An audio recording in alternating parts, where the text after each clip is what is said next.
کلینیک روند از سال 1403 در ساری شروع به کار کرده.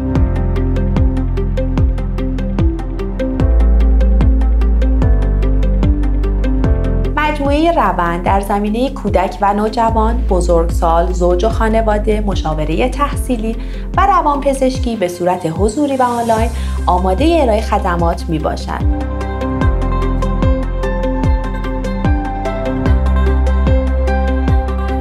و با حضور تیم متخصص و حرفه‌ای علاوه بر درمان در حیطه‌های آموزش و پژوهش فعالیت دارد.